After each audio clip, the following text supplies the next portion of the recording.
the guy. For sure. Exactly. Right? For sure. And I don't think Jerry Jones navigated that very, very well. And much like he did with Jason Garrett, maybe 10, 11 years ago, when he knew the guy was Jason Garrett because of his relationship with Romo, this, that, and the other. Right. Like, hey, let me go ahead and get rid of Wade Phillips, and just go ahead and install Garrett. That way I can start working on Romo's deal and just let it go. And bring in this Romo-friendly I don't know if you guys remember that term that they were using. We need a Romo-friendly environment. Yeah. But, and so what I'm saying is Dan Quinn could have ushered in a situation where our defense would have been solidified over the course of the next few years, and we could have brought a guy, and we could have left Kellen Moore in his situation as offensive coordinator, because that's what they really wanted. They really wanted to keep Kellen Moore, probably install him at head coach, but you knew at that point if you install Kellen Moore at head coach, the defensive guys were going to be really upset. So you tried to stay pat. And that didn't work out. It happens. You let Kellen Moore go. And Dan Quinn. So and that's the whole problem. So Washington is going to be relevant for the next, I don't know how long, because they got Jaden Daniels. Then you got Dan Quinn, and you got guys in free agents. That's going to be a destination spot for guys that want to go and play, because they're going to want to go and play in Washington. Because you have and Kellen Moore's in Philly. And he's in Philly. So so that's why I say Dallas for the next 3-4 years are going to be in that third, fourth spot. And then the NFC, you got Atlanta that's going to be good. You got teams that's already, 49ers are not going to stay down. The Lions are going to be there all the time. You got the Buccaneers. Dallas is, you may as well tear it down and start to rebuild now. You start to cut some of them salaries and get rid of some of these. You can't get rid of Dak's salary, but you can get rid of some of them other dudes, though. I'm not there to be competitive. I'm there to win championships if I'm the owner. If I'm looking at it as the owner. There is a player, then you want to be competitive. You owe a guy $200 million, though. So, I don't know. It how much turn? I don't know how much turn down you can do. Well, you can trim some money with Trayvon Diggs' contract. You can trim some money with not paying Deron Bland, who's going to be up for a contract coming off of an injury. You can trim. There's a couple places you can trim some money at, but it's not going to be. I think we got Bland tightened up for the next couple of years. You know what I mean? I think he's next year is his last year. I think Bland. I'll look at his contract. What's the guy that's out there on the end next to Parsons? Yeah, he got to go. DeMarcus Lawrence, cut them type of guy.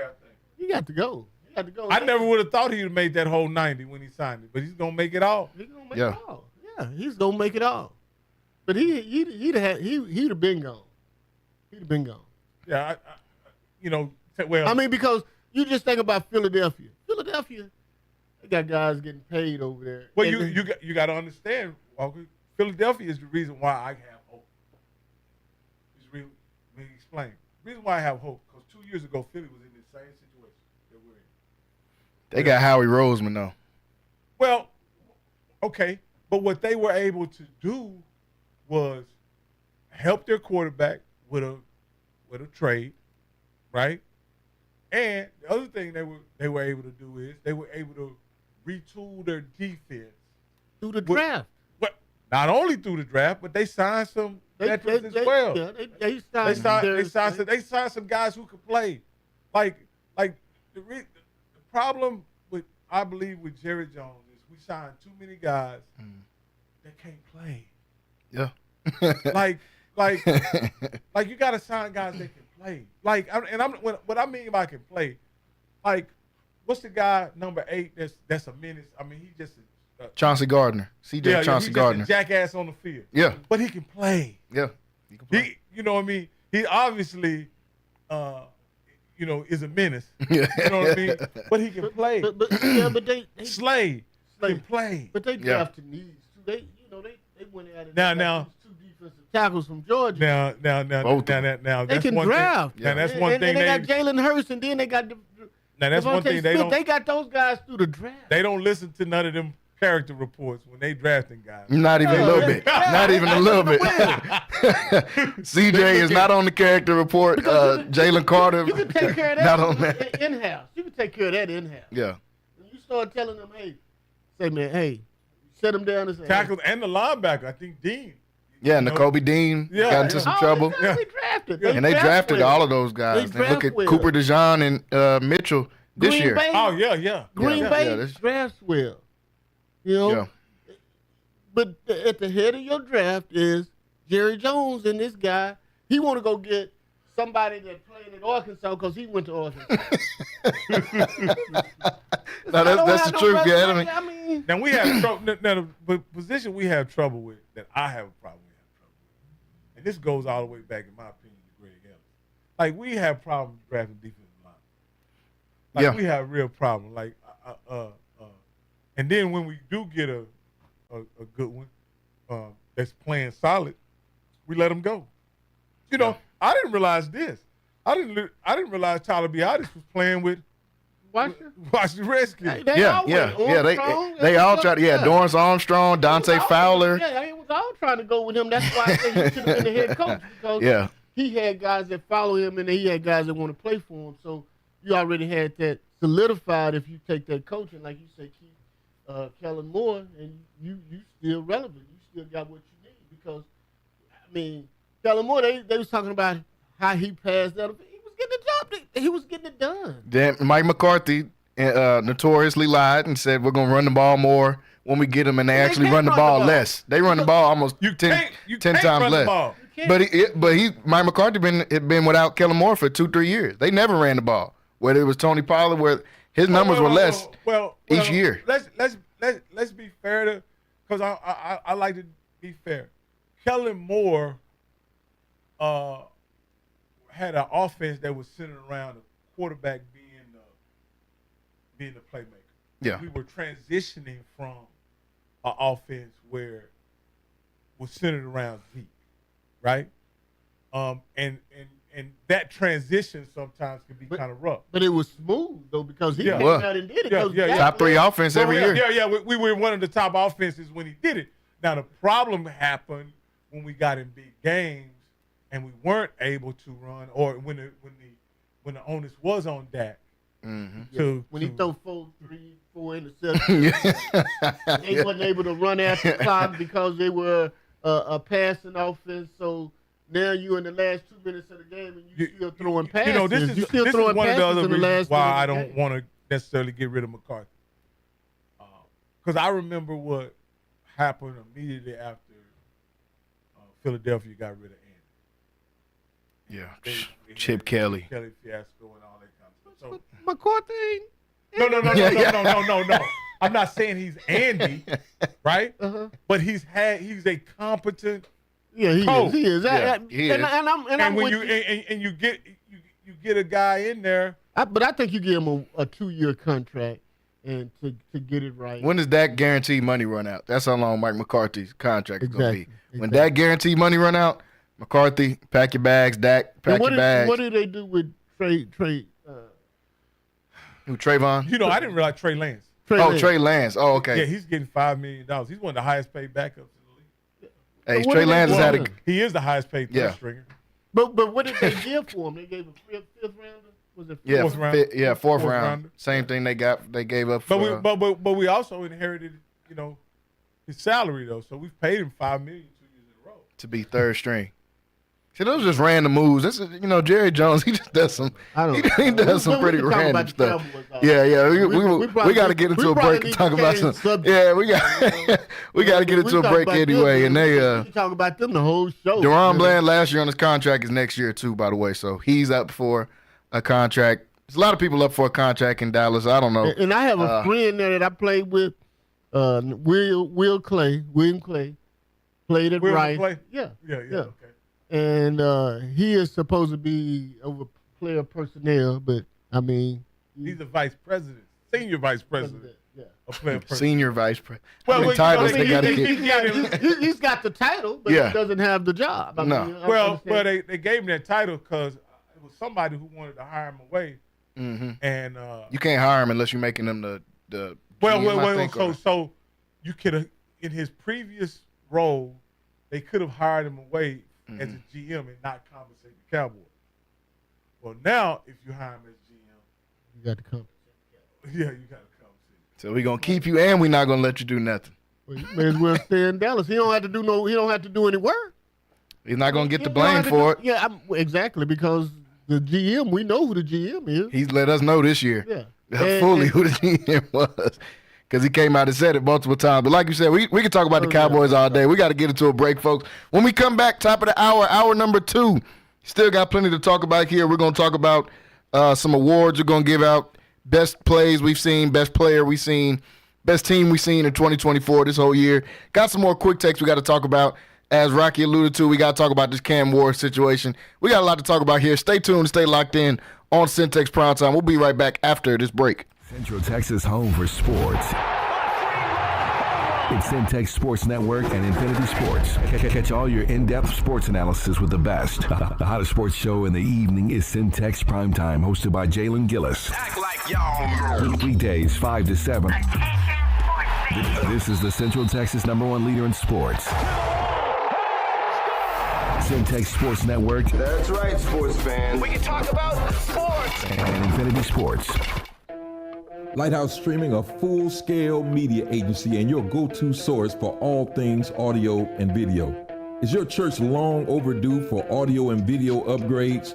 Call Lighthouse Streaming for a free consultation. Does your corporate or church event need audio or video production? Don't stress. Call the guys at Lighthouse Streaming. In business since 2017, Lighthouse Streaming has produced hundreds of live events and completed dozens of church and venue installations. Whatever your AV needs are, Lighthouse Streaming has you covered. Give them a call at 254-252-4206. That's 254-252-4206. Or go to lighthousestreaming.com and set up your free consultation. Hey guys, it's Rocky and Keisha, and at Prosperity Tax Service, we're all about convenience. We get it. Life is busy. Your time is valuable. That's why we've streamlined the entire process to be as hassle-free as possible. No more sifting through piles of paperwork or spending hours at an office. With Prosperity Tax Service, you can handle your taxes from the comfort of your own home. Your financial data is in safe hands with us through our secure and user-friendly customer portal at prosperitytax.com. It's your one-stop shop for all things tax-related. Log in anytime from anywhere, whether it's from your couch or on the go. We are experienced tax professionals well-versed in handling a variety of tax situations. Receive genuine assistance and competitive pricing from real tax professionals who've seen it all. We're marking 2 decades as a community-based enterprise here in Waco, Texas. So call us at 254-235-5662 or log on to www.prosperitytax.com. Thanks, guys. Are you looking for something new and unforgettable in Waco? Come to the Blasian Asian, where authentic Cambodian flavors meet creative culinary flair. Not required for free installation. Since 2019 by both the Wacoan Magazine and the Waco Tribune Herald. Located inside the popular Union Hall on 8th and Franklin, we're serving up family recipes with a twist. Blasian Asian egg rolls are rolled fresh daily, and their sauces or marinades are made in-house with love. Stop by today. Located inside the popular Union Hall on 8th and Franklin. And for Baylor students, enjoy 10% off with your student ID. Are you hungry for the best fried chicken in town? Check out Crispy Chicken #1, 11th and Clay, and their Monday and Tuesday special, the Snack Pack, which includes 2 pieces of chicken, fries, roll, and drink, all for only $6. Also, each Monday through Friday from 4 to 6, you can feed the family for $10 and receive 6 pieces of chicken, fries, and rolls. Crispy Chicken #1 features additional daily specials and also includes mouth-watering short ribs, fried catfish, and chicken fried steak. Locally owned and operated and a Waco tradition since 1975. That's Crispy Chicken #1 at 11th and Clay. Central Texas home for sports. It's Centex Sports Network and Infinity Sports. KWBT-FM, HD2 Waco, Temple, Killeen, Fort Cavazos. The new leader in sports in Central Texas is Centex Sports Network and Infinity Sports. Holy Jesus. What is that? It's time to get in the game. Do you know what time it is? Tune in to Primetime Sports Talk with Jalen Gillis. To me, you are nothing. your go-to source for breaking sports news in Central Texas and exclusive Dallas Cowboys coverage. Start it up. Let's go. Catch us Monday through Thursday from 5 to 7 p.m. on the Centex Sports Network and Infinity Sports. What's going on, everybody? Welcome back into Centex Prime Time, hour number 2 of the show here today. Final show of the year. I'm your host, Jalen Gillis, here to bring you through the prime time topics in sports, not just in the Central Texas area, but from all around the nation. Want to thank everybody for tuning in with us today here on Centex Prime Time for the final show of the year, whether that is on Centex Magic 94.5, Infinity Sports Radio Central Texas, or if that is on Centex Sports Network on YouTube. Want to thank you guys for tuning in with us. Just got done wrapping up hour number 1, talking about your Dallas Cowboys. Got a chance to talk about some of these other teams in the NFL, the Lions. We talked about the Vikings. Team to you. Yeah. All right. He's in America's. That's America's team to some of our listeners, but I don't know who my America's team is right now because my team not doing great either. But got to talk about the Vikings. Got to talk about the Lions. A few of these other teams. Want to jump into some quick takes here in hour number 2 as we go through some more of these topics. Still got Rocky Miller, as you just heard on here.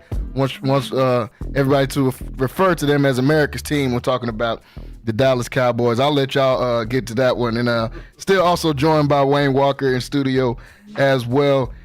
We talked a little bit about this in hour number 1, but I wanted to get to this topic in the Cam Ward situation. Yesterday, Wayne was on the show. We got a chance to talk about it a little bit with Coach Gill on here as well, and explain this Cam Ward situation of he played in the first half of their bowl game. The quarterback from Miami played for the first half to break a record. I think he broke the record all-time touchdowns in college football history.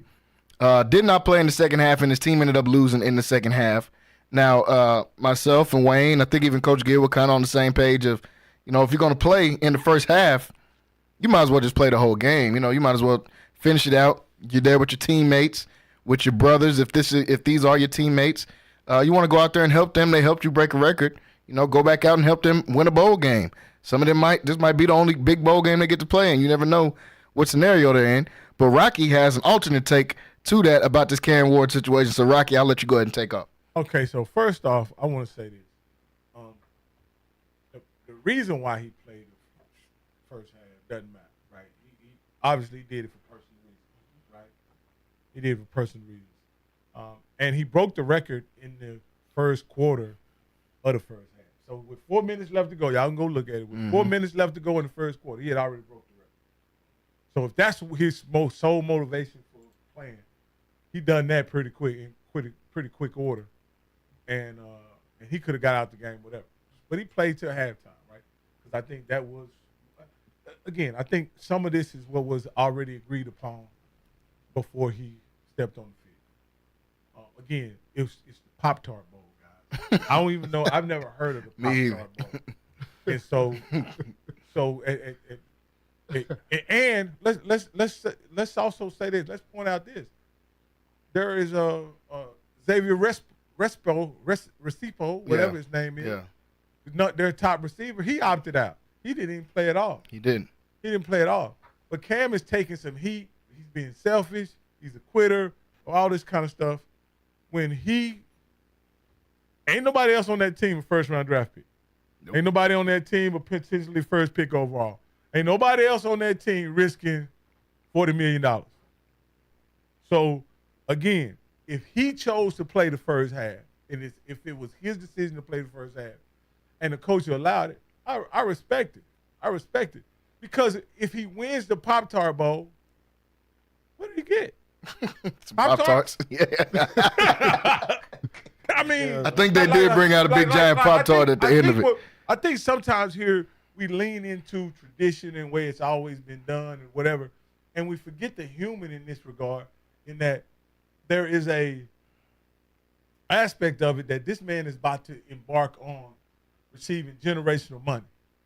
Ron Wayne Walker, let me ask you this here. If you were potentially a number 1 overall pick at Texas Tech, your alma mater, the guns are blazing, shooting in the air, and y'all were playing in the Pop-Tart Bowl, would you have played? Well, you got to go back in time because you think. No, I'm talking about today. Today? Oh, I'm not playing at all. I'm gonna be honest with you. I'm not playing at all because this is another thing that you have to understand. Cam Ward is NIL evaluation is like already about he's probably made about $30 million, I would say, in these last couple of years, just being the quarterback, just going to Miami or whatever. But right now it's all about the money. It's all about the money. That's what it is. But in the pop, like you say, you don't get anything in the Pop-Tart Bowl. But my thing is, if I'm gonna play and I'm there with my boys, I'm gonna play. But if we had an agreement, because nobody knows what the agreement was. Mm-hmm. Nobody knows if the coach said, well, what do you want to play? And he said, well, I'll play to halftime and then I'm done. Because the coach allowed him to do that. Yeah. But at this point, the coach is irrelevant because the coach can't tell me nothing if I know I'm going to be a top 3 pick. Yeah. But at the same time, you with your boys. You go out there. If I'm going to play, I want to play. But if I got you to lead at halftime and then you can't sustain that lead and then you want me to come back in the fourth quarter after we've been leading the game all along, the third quarter, all the way up to the fourth, I'm not coming back out there cold either. I'm done. Hey, so I either play or I don't. I ask you this, Walker. What do you get for the Pop-Tart Bowl champion? You don't get anything. Lifetime Pop-Tart. So here's you get a warm-up. You may get a watch. This is what you get in bowl games. You get a warm-up. You may get a watch. They'll put a little money in your pocket, probably about $2,500. That's about it. Well, in this, I want to say this, and I want to speak to all the Americans out there. No, I probably. I'll be honest with you. I probably wouldn't play. And this way, and I wouldn't blame you as your friend or teammate. I wouldn't blame you, because this is what I want. That's a family decision. That's a family decision. This is what I want to say. This guy had one recruiting offer coming out of high school. One. He went to Incarnate Word and was literally the best player in FCS football as a true freshman. Mm-hmm. He then transfers to Washington State for 2 years. Plays on lights out on some bad teams. He plays sensational, but he plays on some bad teams. He considers going to the draft, right? And he's offered money he was going to Miami originally, and then he got offered some money from Ohio State, but he decided that he would uphold his original commitment and go to Miami. After Miami offered him more money. Yeah, up the ante a little bit. And so I go to Miami after receiving a 4th round grade, NFL grade. Mm-hmm. I go there and play myself into arguably the number 1 quarterback in this upcoming year's draft.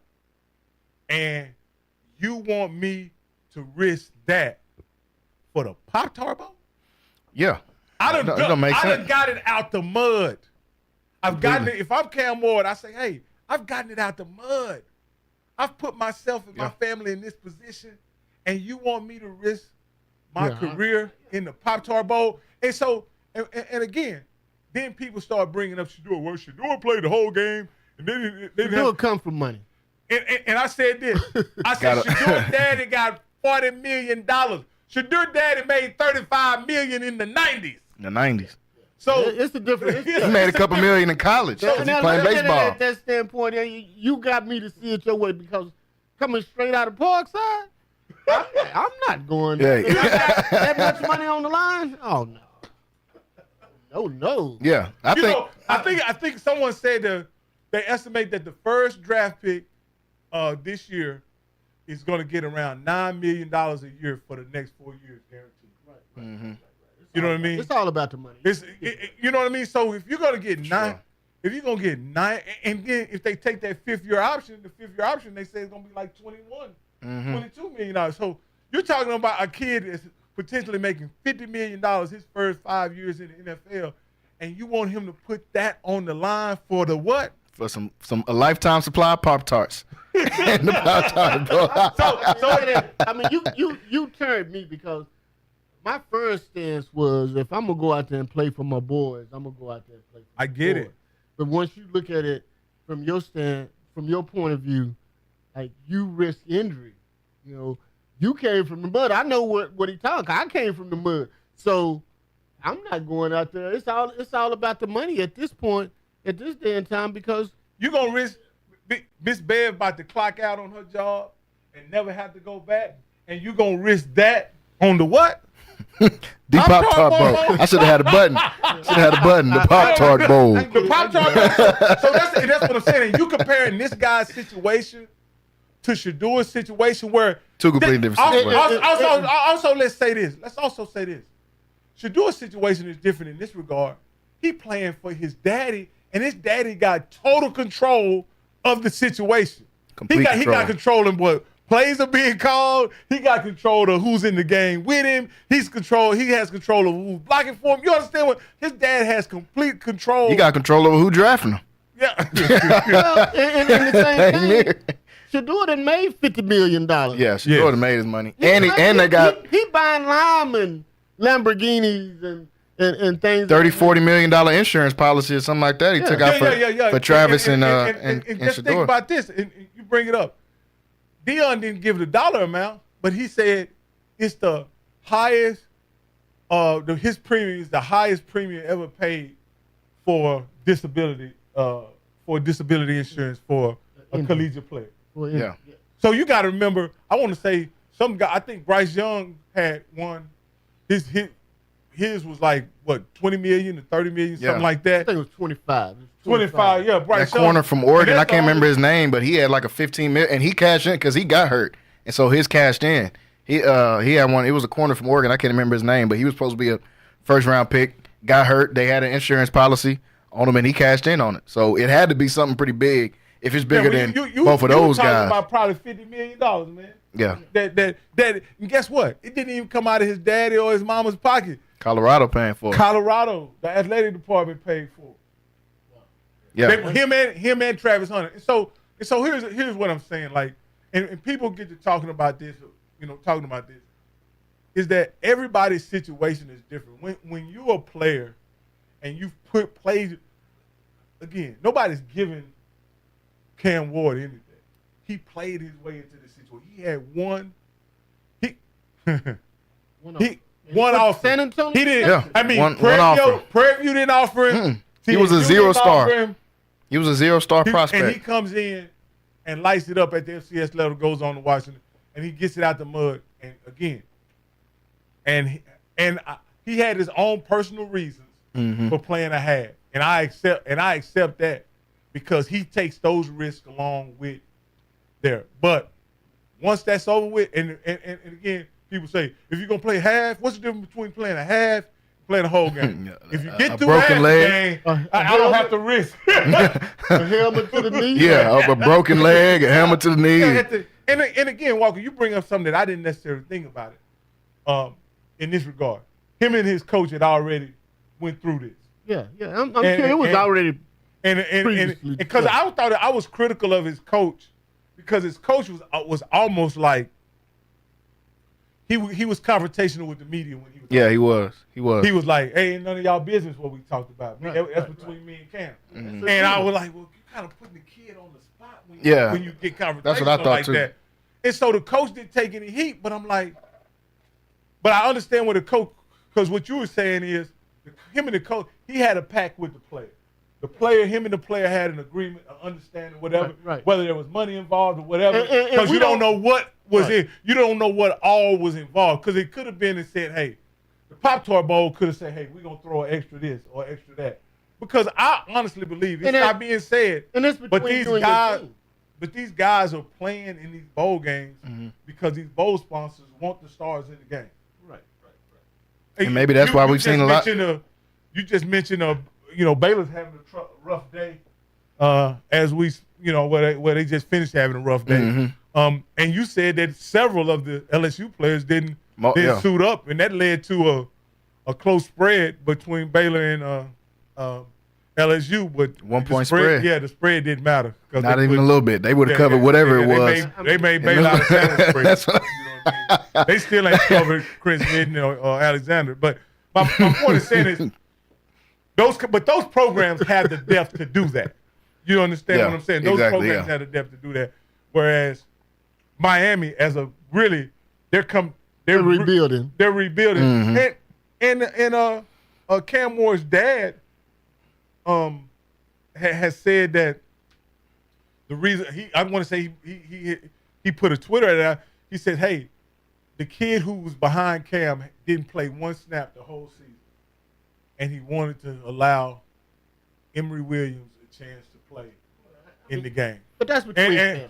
That's between family.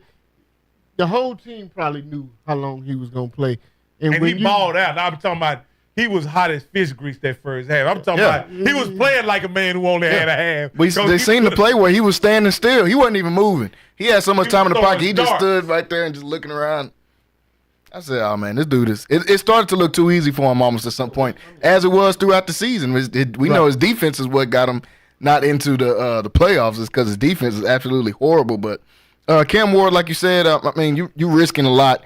You're risking more than anybody else, coaches included, by going out there and playing and for some lifetime supply of Pop-Tarts. If that's what they got there. Is that the first year they done the Pop? Because I seriously have not heard of the Pop-Tart Bowl. This is the second year. Okay. They done renamed some of those bowls. They have renamed a lot of them. I didn't know Pop-Tarts still had that kind of bread to get a whole bowl named after them. They had a Tax Slayer Bowl. Yeah. Remember one year was my favorite bowl, and it was in the Bahamas. It was the Popeyes Bowl. In the Bahamas. They had the Popeyes had a bowl game. So they said that Popeyes in Jamaica go crazy. I ain't had it yet, but that's what I heard. The KFC. Though. The KFC. My bad. It was one of that. See, you well traveled. I ain't been to Jamaica yet. My wife been down there, but I'm on my way. Yeah, don't worry about it. But no.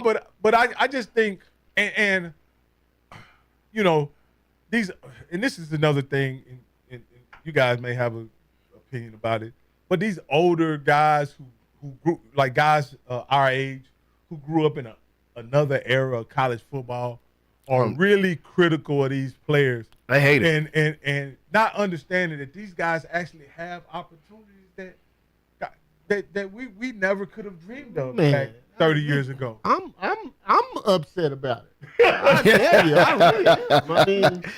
I mean, the money that's out there now, you know. When you drove into Lubbock, you could see me on the poster. I'm all over the media guide. I'm doing commercials. I'm doing all of this. You know what that would triculate into right now? Yeah, lots of cash. That's a good NIL evaluation. That's lots of cash. Yeah, I mean these dudes are getting. When I got it, we had to sneak and get it. You know, now you can just give it away. No. Also, I've had conversations with other guys who were Division I athletes, and now their sons are being recruited. And that's one thing those guys are adamant about. They're not going to let their sons get used and taken advantage of the way they were. Exactly. And that's what I feel like it was you would take. I feel like I was taking advantage of it now. The playing field is level now because now you can take advantage of them as well. Yeah. You don't have to be. A fair exchange ain't no robbery, though. It is a fair exchange. You guys weren't under forced labor or anything like that, but there was no mechanism for you to monetize your athletic ability until you went to the NFL. Yeah. And a lot of guys, for most guys, Walker, you were fortunate enough to make it to the NFL, but most of your college teammates never sniffed the NFL. Right. But the thing too is, I'm a top 30 recruit in the state. So you know what that trickulates into. You want the cha-ching. That's all I'm talking about is the money. I'm talking about the money part of it. I'm the number 3 receiver in the state of Texas. Yeah. Now you know what that trickulates. You know what that adds up to. Walker, to be honest with you, if we were to put that on, after you had that performance against the University of Texas, and that's what I was getting ready to say. I think after your freshman year, you're not. Ohio State would have came in. What I'm saying is, Walker, you don't stay at Texas Tech all 4 years if that's the situation. I probably don't even go to Texas Tech if that's the situation. I was committed to the University of Texas for 2 years. Yeah. And then I changed my commitment a week before signing day, and I go to Texas Tech. But I don't. But you just think about it now, like you talk about Texas money, and then you talk about Texas Tech money. You talk about two different ball games. I also say this, Walker. Let's even expand it a little more. I think you parlay that NFL.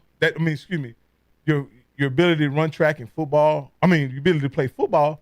But you probably extend your track career if there's some NIL money offered in that. I didn't even practice track, and I would go out there and get first, second, and third. Yeah. I didn't practice. I didn't practice none during the week, and I was just put the spikes on and go run. Just go run because being the track coach had an agreement. Yeah, okay. See, that's why he bringing up that agreement with Cam Ward. He knows what that's like. But you think about it, it's just a lot different. And I'm a little jealous of what they get now because I know what it would have meant for me if I was in this era. Oh man. It would be money. Bev would have been out the project. Mom. Again, so it puzzles me when I see guys sitting on these media sets talking about what they would have done under those circumstances. And I'm sitting up here saying, like, the reality of it is that you can say you would have done that, but if you get to the point where you're just so close to $40 or $50 million that you can taste it, why would you risk it in the pop? Yeah. I can understand. You changed my whole point of view of that. I can understand if you were playing for a national championship. Oh yeah, that's different. Right. If you was in the tournament. Yeah. You could do. We haven't seen anybody sitting out in any of these teams so far. No, not at all. At the end of the day, I think there's something. I think you will have a guy sitting out though. Here's what I'll say. You're gonna have a guy sitting out if you don't cut these kids into the bounty that is the television money for this tournament. Kids are gonna sit out. Now, here's what I'll say. You don't have to pay kid individually, but you got to have a share. You got to get some type of collective share. Well, it's already bad because the guys that transfer on these teams that's going to bowl games, they already have to opt out because they have to go and enroll in another university. Mm-hmm. So they already gone because they have to enroll in that university before that semester starts. So they have already gone. So you think about how many kids have done that that's playing in these bowl games. Now there are some kids who transferred who are playing in the bowl game. Yeah, because Ohio State had a kid that they let suit up. Alex Orgy from Michigan today. He's transferring, and he played.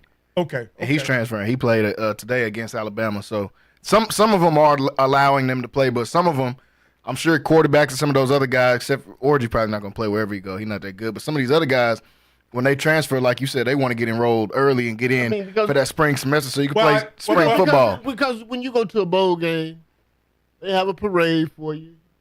You get to eat good. You get a watch, maybe a warm up track suit. Mm-hmm. You know, you get to go out and have fun in that city. Y'all got Ataris or something back then. We got some money. We got some money. Hey. You know, we got back then. There was a per diem. I think I got $1,000 even back then. We went to a bowl, warm up, watch. I think they gave us cowboy hats, stuff like that, man. But it wasn't $40 million. No, that's a completely different thing. Just think about it. It was peanuts compared to what they were making off the game. Right. Man, peanuts. You got to understand. And then they get a school $500,000. You know, for playing in that bowl game. I'm not sure with the playoff. I don't know the playoff contract by heart. But I do know the Big Ten got $1 billion TV contract. Right? In that $1 billion TV contract, there has to be a share for the players available. I don't think, because you don't get that contract without the players. No, you don't. And so you have to have some type of share with the players, and I know that's what they're trying to avoid. That's what this whole amateurism mirage. Yes, an illusion of amateurism was created so that the schools would never have to pay the players. Yeah. And now that that's over with, I am so glad that's over with. Now we just have to start being fair about it and understand that these conferences. And then make some rules on it. That's where the Power Five come in at. Yeah. Because you create these super conferences, so you go Big Ten. We're gonna get $1 billion. We're gonna get this amount of money, but you do have to share that with the players. Yeah. Yeah, you got to share that with them some type of way, and I love that the players are getting paid. I think they just need to make some type of regulations and rules on, just like you got to do with everything else. I mean, it was just like Texas leaving the South. The Texas Longhorns had their own television station. Yeah. One of our listeners said even Snoop Dogg had a bowl this year. Snoop Dogg bowl. It is. There sure was. I did see that. It's a Snoop Dogg bowl. I need to figure out how we get a bowl. Shout out to my man Chop for pointing that out. So that again, this is what I will say. You guys can say what you want to. There's over 64 bowl games.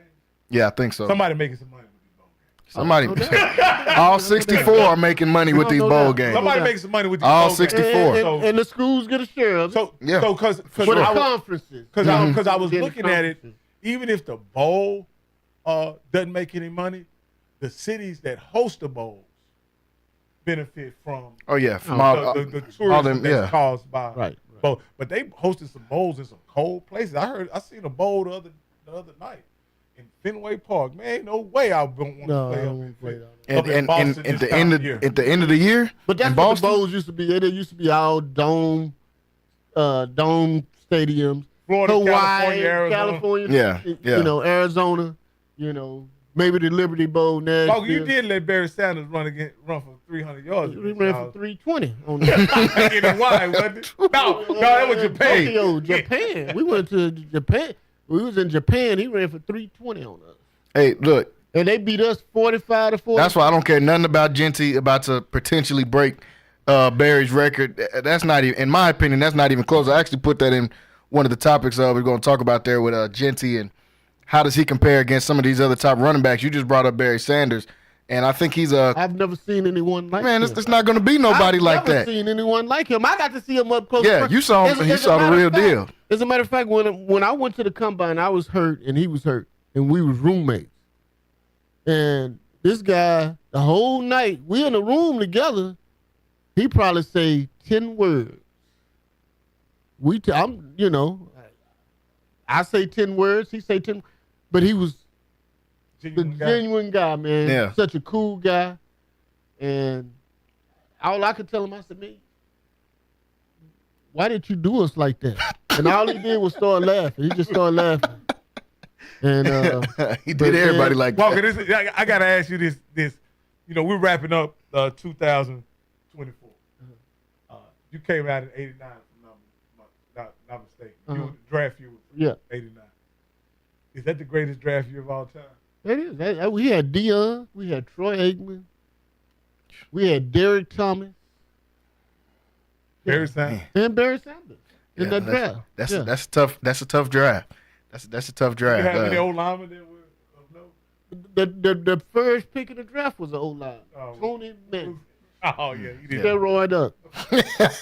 But I'm just saying, that's what we had in my draft. That's a good draft though. It's not too many you gonna throw out there to beat that. When you say arguably the best corner, no, that's not an argument. Yeah, the best running back all the time. The best DB ever. And quarterback is, top 15. Yeah. So multiple Super Bowl champion. Super Bowls, That's a great draft in that one. We were just talking about guys 1 through 5 too. Troy was 1 and Mandridge was 2. And Dion was 5. Yeah. I don't remember who 3 and 4 were. Barry was I think Barry went like 3, 4, something like that. Okay, yeah. Barry went either 4 or 3 because Dion said Detroit might have had to put him on layaway. Yeah, he said they had to put him on layaway. Yeah. I would have wanted so much money. That wasn't gonna work out. Big prime time out there, and like you said, Barry only said a couple of words, so that worked out in Detroit. We were just talking about some of these bowl games. Want to talk a little bit about this bowl game that just wrapped up. Baylor, the home team here, playing against LSU. They end up losing the game 44-31. There were some competitive points in this game, but for the most part, this was an LSU showing, even though a lot of the guys didn't play. Their backup showed why they're 4 and 5 stars as well. They came in and dominated in this game against Baylor pretty much from start to finish in this one. It was 14-0 in the first quarter. Baylor had a good second quarter. They scored 17 points, but after that, LSU kind of just took care of business from then on. Looking at Baylor's season, though, overall, because both of you guys were on the show earlier in the season when Baylor was having some down moments. I think they lost 2 or 3 in a row. They lost that super close one to Colorado in overtime. They lost at the end of the game to BYU, and then they just got blown out by Iowa State. And at that point, it was looking like Dave Aranda might be on his way out of Waco, Texas. But after that, they end up winning 6 games in a row. They played really good. They don't win in the bowl game. But how do y'all look at Baylor's season in totality, especially after coming off a year last year where they won 3 games, I believe. Now they win 8 games this year. How do y'all view Baylor's season in totality this year? Well, it's a successful season.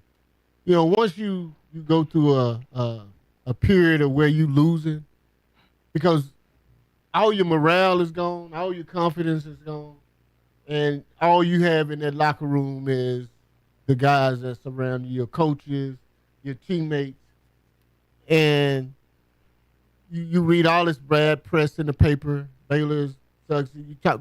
There were rumblings about Dave Aranda being fired. He takes over the defense. They come in, they play a hot Texas Tech team that's probably only lost 1 game. They beat Texas Tech. They win 6 in a row. I mean, that's a success. You lose your bowl game, but just to get to that bowl game, they had to go through a lot. Man. Yeah, they did. They turned it around, and that's the example of turning it around and believing in each other and going out there and getting it done together. I think they had a very successful year. Congratulations to Baylor for doing that. I'm not a Baylor fan. But I like Baylor. Yeah. Because I live here and I grew up around this. And congratulations.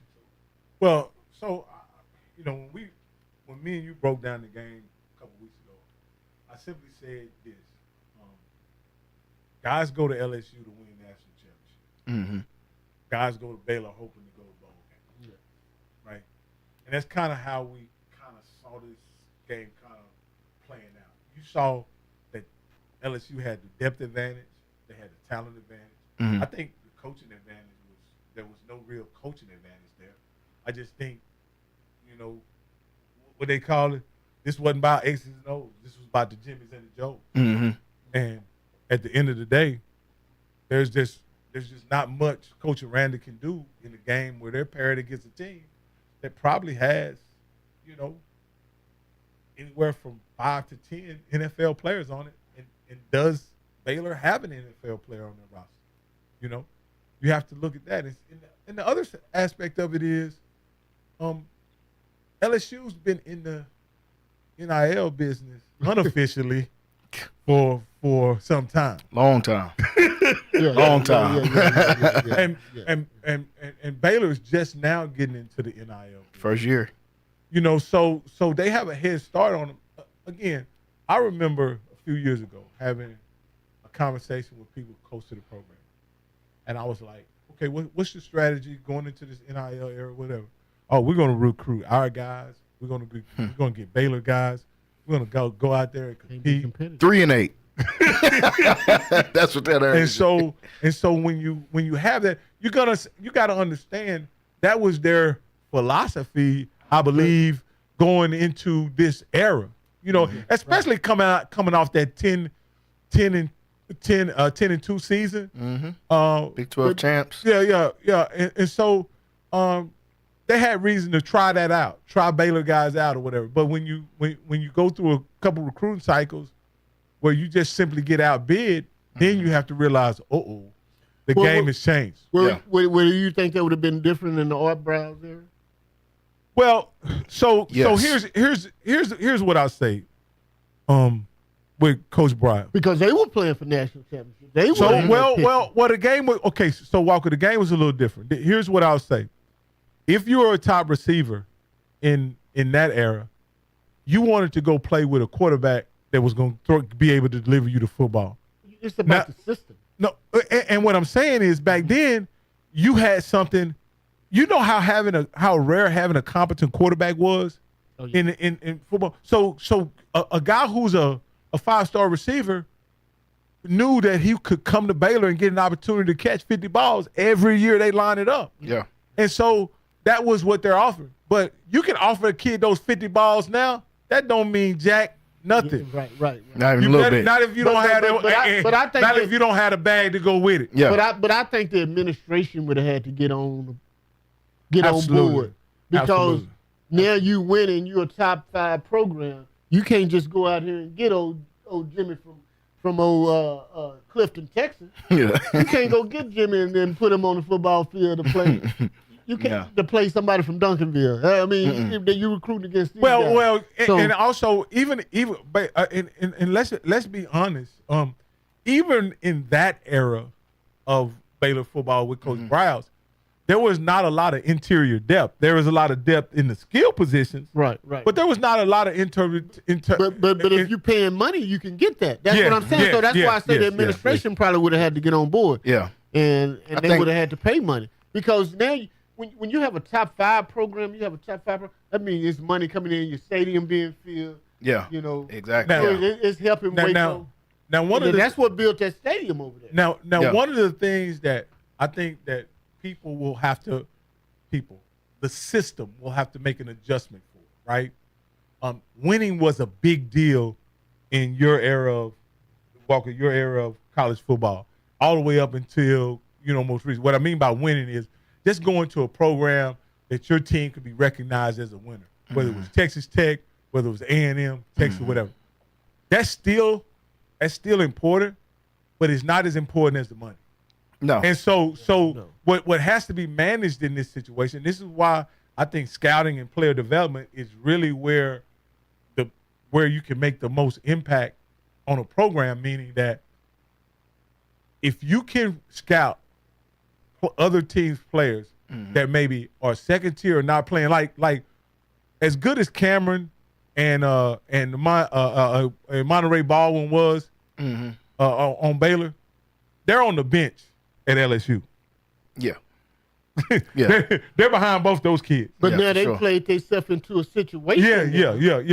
To where they can't especially go Cameron, somewhere. yeah. So what I'm saying is maybe there's guys that like you got to understand. 2 weeks ago, Hinton and Alexander were backups.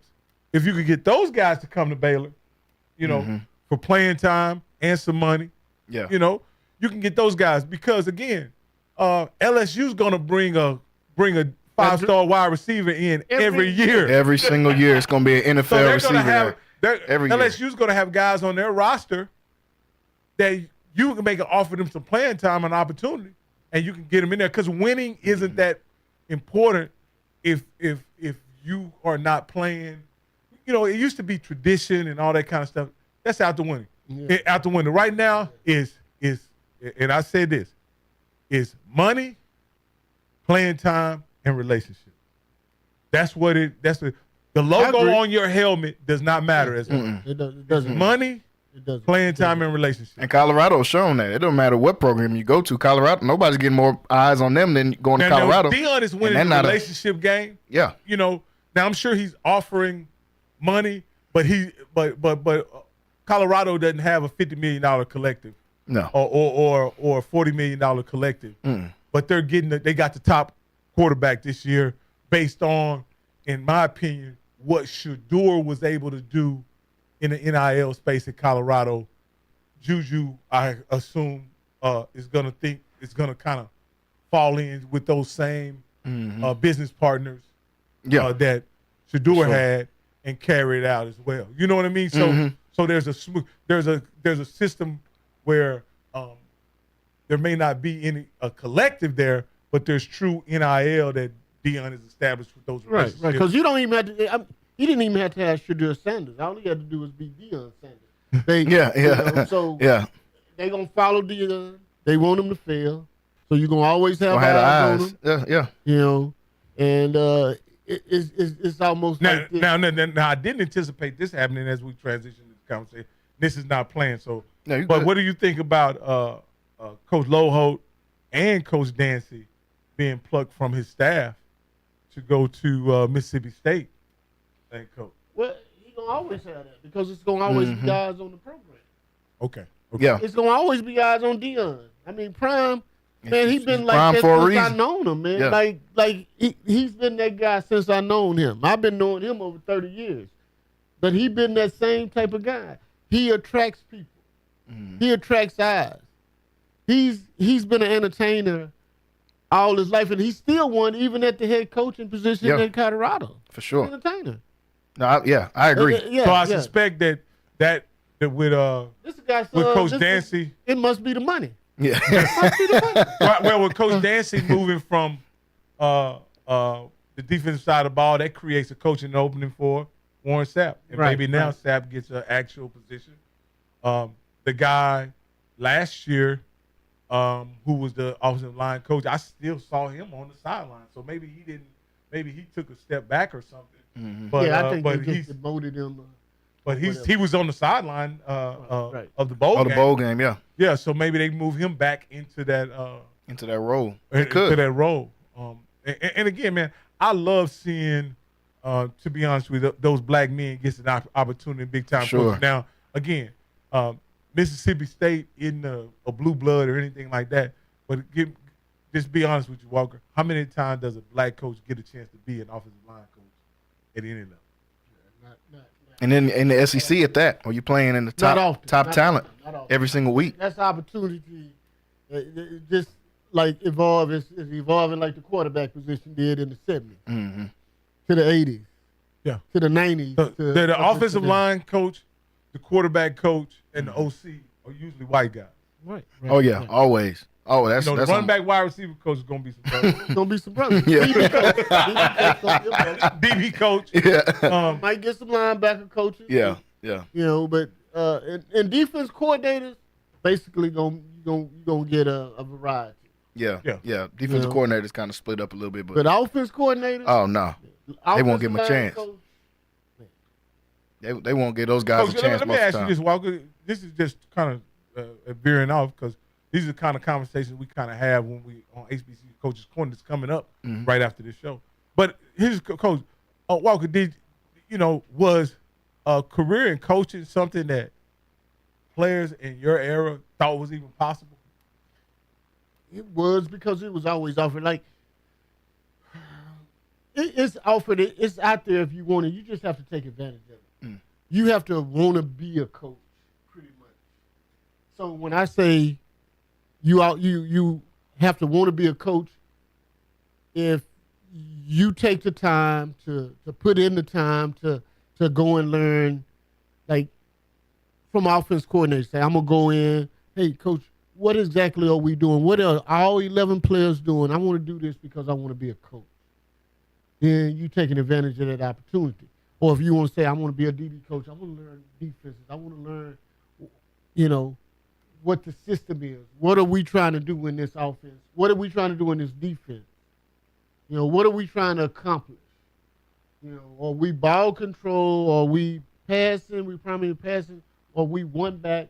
We off back? What are we doing? I want to learn everything. I want to learn what this lineman doing, this lineman doing. I want to learn what everybody's doing in the offense. And that tells you that guy wants to be a coach. I didn't want to take it that far. I don't want to go learn what all. I want to learn what all the receivers doing. I could go and be a receiver coach anywhere. But that's all I want to do. I want to learn X, Y, Z, and H. That's what I want to learn. Because that's what dictated playing, knowing what every position was on as far as a receiver. But those opportunities were. The reason why I asked that, Walker, is one of the things that when you and I many years ago when we would play Madden and talk football, you communicated to me and I learned the game from you the same way a coach would schematically kind of show guys different things. And that's when I realized you was like, no, man, I was fast and that's part of the reason why I got an opportunity. But the reason why I stayed in pro football so long is because I was able to know what to do in these situations and articulate it to my coach and my teammates and all this kind of stuff. And I was just thinking, why wouldn't there be more guys and coaching? The same way that I learned from you, I learned from our friend Reggie Miller, same kind of deal. Right. Who's also a wide receiver, right. and he was able to show and be able to break things down and show things. And you guys never pursued a career in coaching. And that's the difference. You just never pursue that. And I played like 13 years. So for those guys that pursue those things in coaching, most of the time it's like those guys that have short careers and then they'll go get on the high school level and then they'll take it up another notch and then they'll take it up. Or they'll go back to school, finish their degree, and then they'll be a grad assistant and then they become a coach in that regard or whatever. It just wasn't for me, but I can go and coach receiver. I had probably the best receiver coach ever, a guy named Robert Ford, who taught Margin Hooks, who is a guy from Waco, but he's teaching all the best receivers in the country right now. Yeah. He's tutoring all those guys, C.D. Lamb, all those guys that's top-notch receivers. Yeah. Margin Hooks is working with those guys. But shout out to Margin, Waco product. Yeah, definitely, from BYU product. But he's a guy that's from Waco. Waco Hotline. And he's a guy that had the same receiver coach that I had that taught me everything, man. Robert Ford. Did he have him in Tampa or did he have and Robert Ford is a guy that got a ring with the Cowboys as well. Went to Miami with Jimmy Johnson. Jimmy Johnson brought him. He's got one of them little thick glasses right next to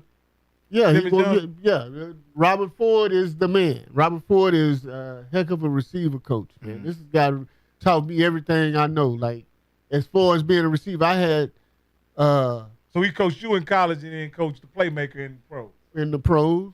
Coached Margin in the pros when he was at Miami. Okay. But Margin took everything from him and some of the stuff he learned at BYU and everything and put it all together. Now he's one of the primary guys receiver trainer. in the country. Yeah, in the country. In the country. Not just in Texas. Yeah, he gets. So, but Robert Ford, man, this guy, that's a coach. That's a coach. If I want to be, I can go teach receivers because I took everything from him and I took it to the pros. I took it everywhere I went. And that's what kept me relevant. That's what kept me playing football for so long because what this guy taught me was, it's just so, it's just so much positivity in what he taught me and to be able to go out there and use it on the field in between the white lines. Because I could get off the ball. I was small. And he was like, you got speed, but you don't need speed to get off the ball. What you need, it's too much vanilla in that. You need to add some chocolate and some strawberry. And we don't want to be one to me. We don't want to be one flavor. We're gonna be all the flavors. I put a little dookie in there. So man, but this guy Robert Ford, man, he's and that's why I said like you were able to point out that one of the toughest things for wide receivers to master in the NFL is releases. Can't get off the ball, especially if you're small. Yeah, you got to know how to get off the ball. You got to know how to use your quickness. And another thing is, if you're not going to be a starter, you better know what everybody else is doing on their field. So you have to have some knowledge. Yeah. So if you don't have knowledge and you don't have a little talent, then you're not going to play in the NFL. They have this preconceived notion that football players are dumb. But I'm gonna tell you, it ain't no dumb football players. And it's not that, because you have to learn a playbook that has probably about 800 pages in it. And you have to know what other players on that team is doing. And it's not just going out and playing football. It's a job because you have to learn. And you have to learn each and every week, and you have to be able to adjust each and every week. Because there are guys, as we continue this conversation, that are known as one-trick ponies. And once they take that trick away, then what can you transition to? Right. And, exactly. And the guys that make it have another trick.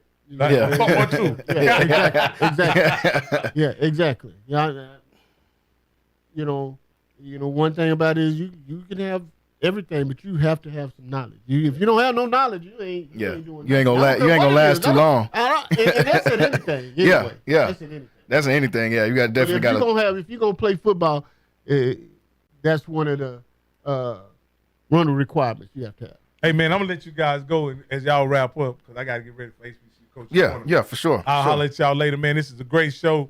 You know we can do this all day. Every day. Man, all day. We'll be back at it. And hopefully the Cowboys will get a win on their last game. Dirty, nasty Redskins.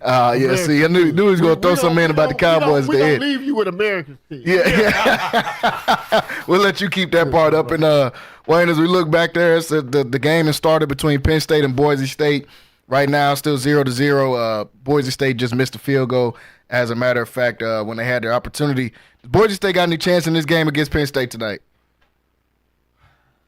I'm gonna say no, but what I am gonna say is they're gonna play hard, and it's gonna be a competitive game because they feel like no one respects them. Yeah. Boise State feel like nobody respects them, and they shouldn't have received a bye, so they kind of got a chip on their shoulder. But yeah, I'm thinking Penn State gonna knock it off real soon, probably in about the third quarter. Yeah, and then you'll start to get to reality of the situation. Yeah, I think it's their first possession with the ball right now. They've been marching down the field, running the ball. Like I said, too much Daytron Allen, too much Nick Singleton for Boise State. I don't think it'll be. By the time it gets to the second half, like you said, I think it'll stop probably being competitive. Looking at some of those games tomorrow, what do you think the best game is on the New Year's slate now that we get this college football playoffs on New Year's? Oregon, Ohio State for sure. Yeah. I mean, two teams out the Big Ten, evenly matched. Ohio State has a lot to prove. And basically playing for their coach's job, I honestly think, but they had the most talent in college football, so they should be able to win. And I'm going to take them. I'm going to take them over the number one team in the whole college football projection. These guys should win. These guys are, I think, the best team in college football, top to bottom. So I'm taking Ohio State and. But I think that's going to be the best game that we see all weekend. Yeah, I agree. I like that Ohio State-Oregon game as the most competitive game. I don't think Texas-Arizona State is going to be – I think that's the least competitive game.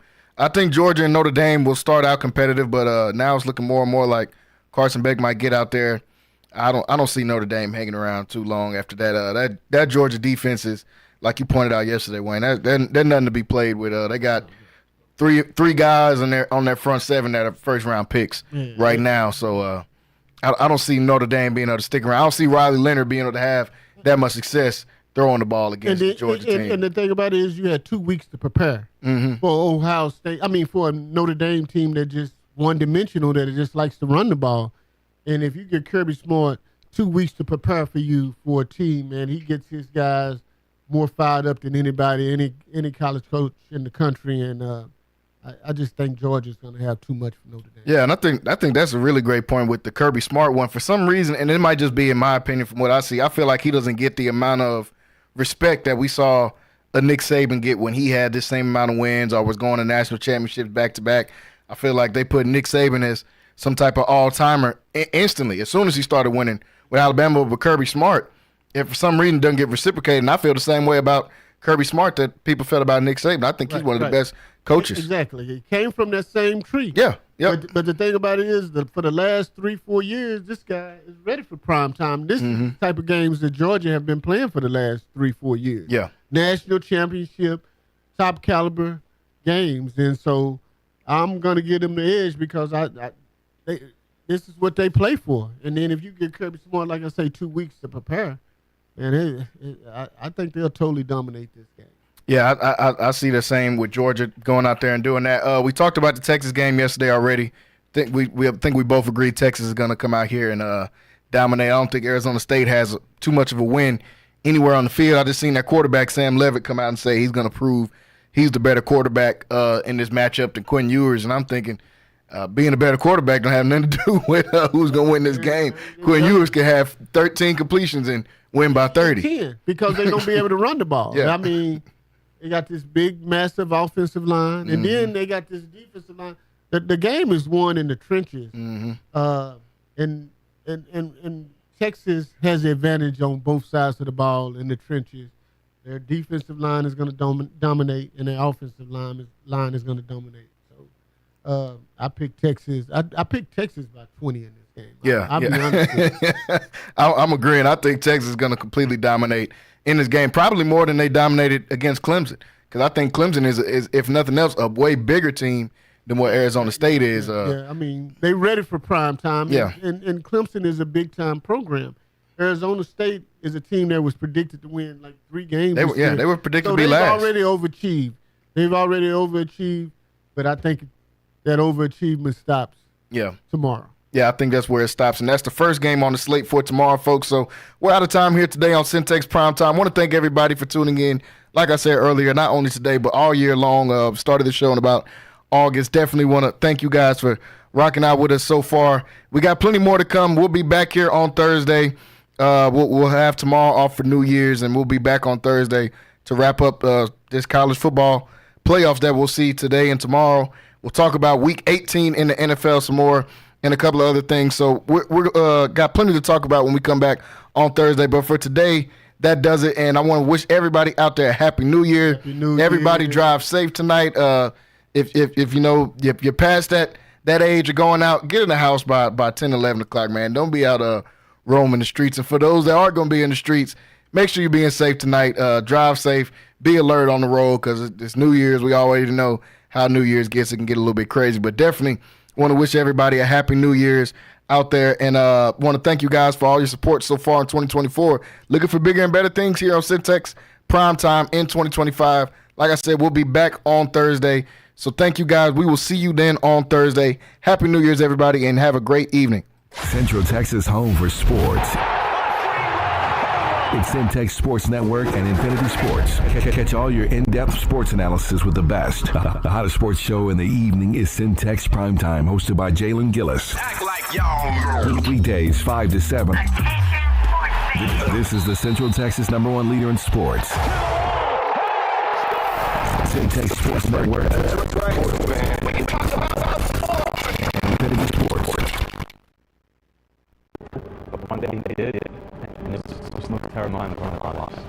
If I didn't have a home security system, I would have realized my way he's gone. Right now, Vivint is offering a free doorbell camera with any new plan, plus free installation and low monitoring plans. Smart locks, lights, cameras, and more make Vivint Home Security the smartest way to protect your family and prevent a tragedy. Vivint is the #1 smart home service provider in the U.S. Protection is just a phone call away. Call 800-953-6693. That's 800-953-6693. Monthly service agreement required for installation. Individuals and businesses with tax problems, listen carefully. Do you feel like you're losing control of your finances? If you owe over $10,000 in back taxes or have unfiled tax returns, we can help you take back control. The IRS is the largest and most aggressive collection agency in the world, and they can seize your bank accounts, garnish your paycheck, close your business, and file criminal charges. Take control of your tax problem now by calling the experts at U.S. Tax Shield and take advantage of the Fresh Start program and new laws that may allow us to negotiate a settlement for the lowest amount possible. Our team of tax attorneys and enrolled agents can stop collections and get you protected so you can take control of your financial future. U.S. Tax Shield offers a price protection guaranteed quote to get you protected today. U.S. Tax Shield is A+ rated with the Better Business Bureau, so call now. 800-785-9132. That's 800-785-9132. U.S. Tax Shield. 800-785-9132.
We're always honest to who we are.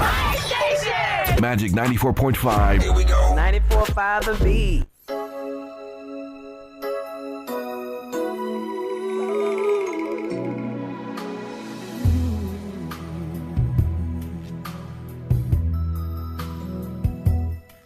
For you, I'd give a lifetime of stability. Anything you want of me. Nothing is impossible for you. There are no words or ways to show my love, or all the thoughts I'm thinking of. 'Cause this life is no good alone. Since we've become one, I made a change, and everything I do now makes sense. All roads end, all I do is for you.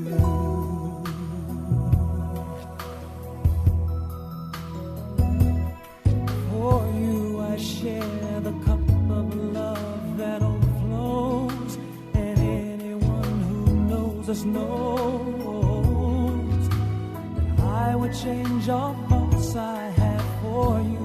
There is no low or high or in between of my heart that you haven't seen.